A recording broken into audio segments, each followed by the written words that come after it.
नमस्कार। श्री राधा वल्लभ अकेडमी में आपका स्वागत है। और हिंदी विषय के अंतर्गत आज हम अपना 5th चैप्टर लेंगे जिसका नाम है उपयोगी वृक्ष। तो इससे पहले मैं पाठ का वाचन करूं, हम थोड़े से इसके शब्दार्थ और उद्देश्य के बारे में जान लेते हैं।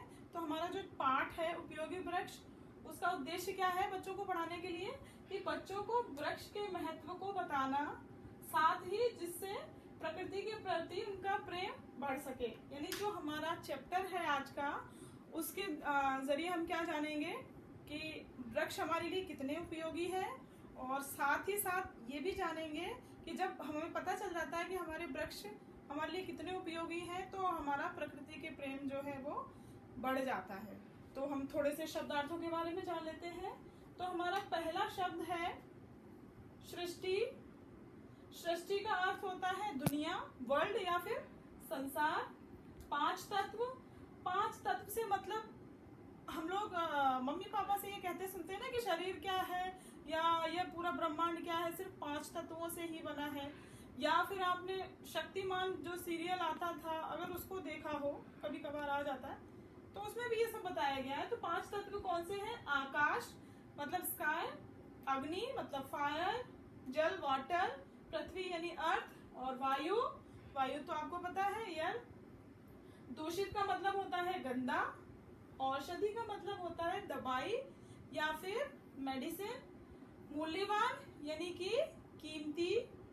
ईंधन, ईंधन यानी जलाने की लकड़ी। जो आपने देखा होगा गांव में चूल्हा वगैरह बनाते हैं, उस पे जो खाना पकता है, तो उस खाना पकाने के लिए जो चीज यूज में लाई जाती है उसको ईंधन कहते हैं। नेक्स्ट है अद्भुत मतलब अनोखा। रक्त संचालन, रक्त संचालन का मतलब है खून के चलने व दौड़ने की क्रिया। यानी हमारी बॉडी में ब्लड सर्कुलेट होता है पूरी बॉडी में, ऊपर से नीचे तक, नीचे से ऊपर तक जाता है। हार्ट के पास पंपिंग होता है, बट जो ब्लड है हमारा वो क्या होता है, शुद्ध होता है। उसके बाद में फिर पूरी बॉडी में जाता है। यानी कि जो हार्ट पंपिंग का काम करता है, उससे ही ब्लड पूरी बॉडी में ऊपर नीचे जाता है, तो उसी को हम कहते हैं रक्त संचालन। फिर है पर्यावरण। पर्यावरण यानी इन्वायरमेंट, आपका एक अलग सब्जेक्ट भी है, मतलब वातावरण। वृद्धि, वृद्धि का मतलब बढ़ना।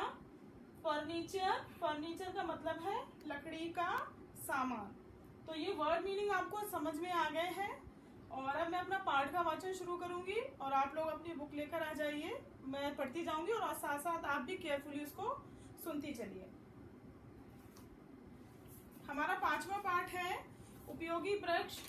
और मैं जो पाठ का वाचन करूंगी, तो आप लोग ध्यान रखिएगा कि अगर उसमें आपको कुछ डिफिकल्ट वर्ड्स आते हैं तो आप उनको अंडरलाइन कर लीजिए और हमारी डाउट क्लास में हमसे पूछे जा सकते हैं। तो उपयोगी वृक्ष में रीड कर रही हूँ। उपयोगी वृक्ष, भगवान की लीला अनोखी है। उसकी रचित सृष्टि की प्रत्येक वस्तु एक दूसरे से बड़े अद्भुत ढंग से संबंधित है। मानव को ईश्वर ने सृष्टि के 5 तत्वों पर अधिकार तो अवश्य दिया है, परंतु ये 5 तत्व ही मनुष्य के जीवन और प्राण है। यानी कि जो ये चैप्टर है वो क्या कहना चाहता है कि भगवान की लीला अनोखी है। अभी मैंने आपको बताया था अनोखा, तो बहुत ही स्ट्रेंज है। उन्होंने जो मानव को क्या दिए हैं, 5 एलिमेंट्स दिए हैं। वही आपको जो बताए थे, आकाश, अग्नि, वायु, पृथ्वी, और 5वां हमारा कौन सा था, बताइए जल्दी से, जल तो दिया है। और ये 5 तत्व ही मनुष्य के जीवन का प्राण है, जीवन और प्राण है। पृथ्वी पर रहते हुए मनुष्य की छत्र छाया में सूरज, पृथ्वी पर रहते हुए यानी कि अब जो हमारा पाठ है, उस पाठ में हम क्या करेंगे, इन 5 तत्वों के बारे में बताएंगे और साथ ही क्या करेंगे, वृक्षों की उपयोगिता भी जानेंगे। पृथ्वी पर रहते हुए आकाश की छत्र छाया में सूरज के प्रकाश से बढ़ता हुआ जल जीवन प्राप्त करता है, परंतु क्या हमने कभी सोचा है कि सांस कहाँ से मिलती है? तो वह 5वां तत्व है वायु। यानी कि क्या बता रहे हैं कि अर्थ पे मनुष्य तो रहता है और आकाश की छत्र छाया में, हम लोग आकाश के नीचे ही तो रहते हैं, यानी आकाश ऊपर है, हम लोग नीचे रहते हैं, है ना। और जल से जीवन प्राप्त करता है, पानी बिना तो आपको पता है सब कुछ अधूरा है। लेकिन कभी सोचा है कि हमको सांस कहाँ से मिलती है? सांस कहाँ से मिलती है? वायु से। और वो वायु कैसे बनती है? ऑक्सीजन के जरिए। और ऑक्सीजन हमको कौन देता है? वृक्ष देते हैं, यानी कि ट्री देते हैं। वायु मानव के लिए वह ईश्वर का अद्भुत चमत्कार है जो मनुष्य को दिखाई नहीं देता, परंतु उसी से रात दिन हम लोग सांस लेते हैं। वायु में वह शक्ति है जिसके बिना जीवन मरण है। वास्तव में हवा में जो ऑक्सीजन गैस होती है उसी से फेफड़े रक्त को साफ करते हैं, जिससे हमारे शरीर में रक्त संचालन सही रूप से होता रहता है। आश्चर्य की बात है कि इस ऑक्सीजन का कुछ अंश हमें वृक्षों द्वारा प्राप्त होता है, परंतु वृक्षों द्वारा यह प्रक्रिया दिन में ही होती है, क्योंकि सांस के द्वारा हम जो कार्बन डाइऑक्साइड निकालते हैं उसको पेड़ दिन में लेकर रात में अपने अंदर से निकालते हैं। इसी कारण कहा जाता है कि रात को पेड़ के नीचे नहीं सोना चाहिए। यानी इस चैप्टर में क्या बता रहा है कि जो ऑक्सीजन हम लेते हैं, यानी सांस लेने के लिए हमको वायु चाहिए, और उस वायु में सबसे ज्यादा मात्रा किसकी होनी चाहिए? ऑक्सीजन की। तो ऑक्सीजन जो हम लेते हैं उसकी कुछ मात्रा पेड़ों से भी होती है। तो पेड़ कहाँ से लेकर आते हैं? हम लोग जो सांस छोड़ते हैं, यानी हमारे अंदर से जो सांस छोड़ते हैं उसको क्या कहते हैं?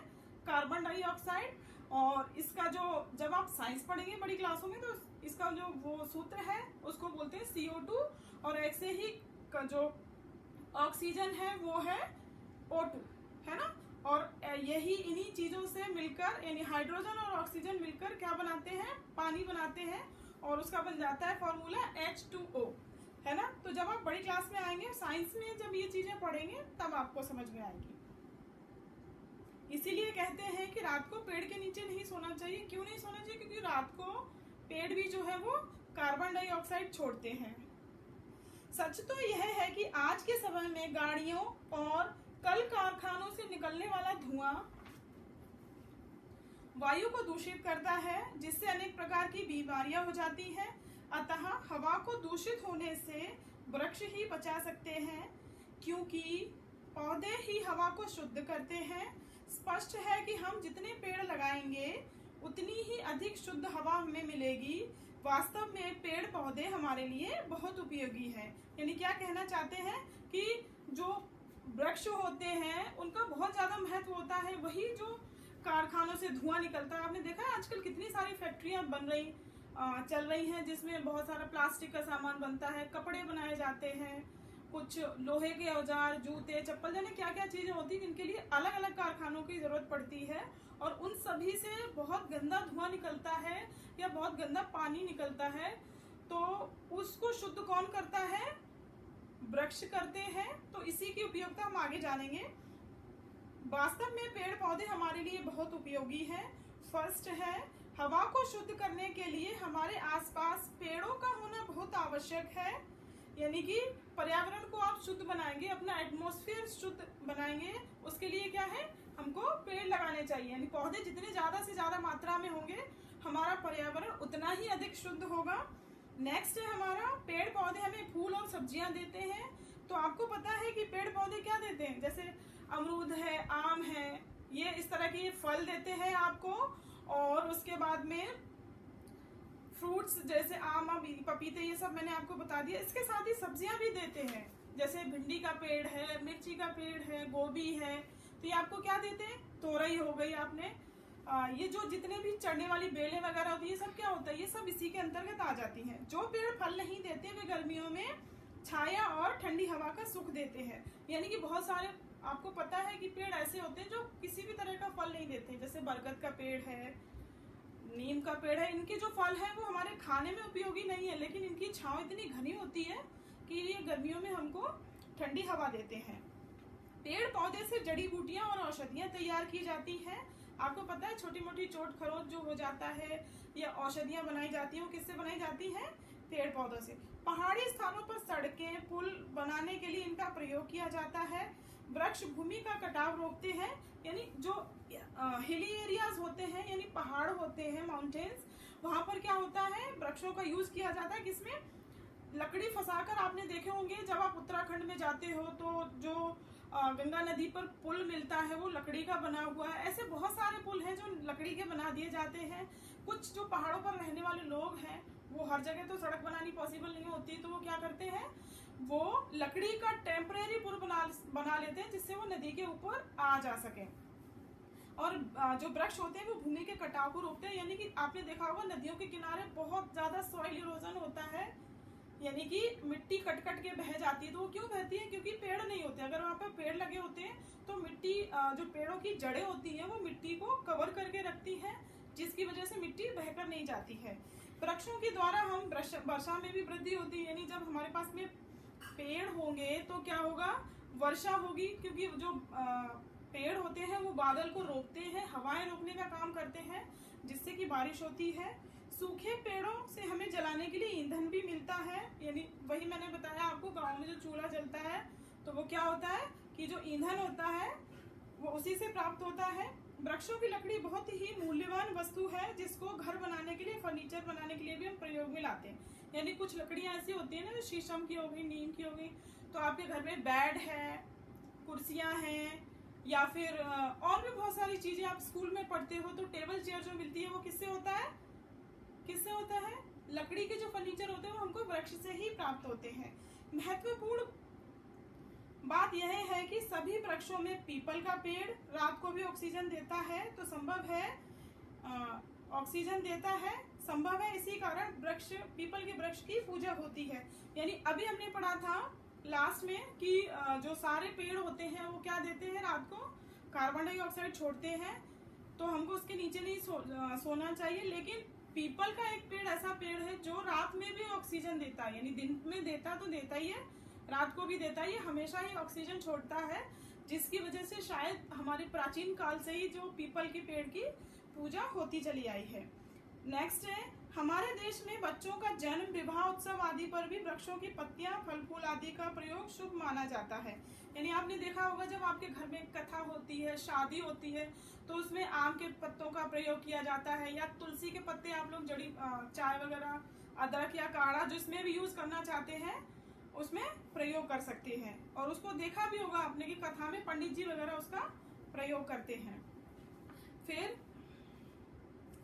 इसीलिए सरकार विद्यालयों में, सड़कों के किनारे तथा मैदानों में पेड़ लगाए जाने को बढ़ावा देती है। यानी कि जो गवर्नमेंट है वो भी वृक्षों को बढ़ाने का वो करती है, क्योंकि आपको पता है जब हम वृक्षों को ज्यादा अधिक से अधिक लगाएंगे तो क्या होगा? प्रकृति बहुत ज्यादा हरी भरी होगी, और इससे हरा भरा, तो आपको पता है कि ठंडी हवा भी चलती है और सारी चीजें मिलती है, हमको गर्मी भी कम लगती है। अतः सरकार और संस्थाएं जिन पौधों को लगा देती हैं उनकी सुरक्षा हमारा कर्तव्य होना चाहिए।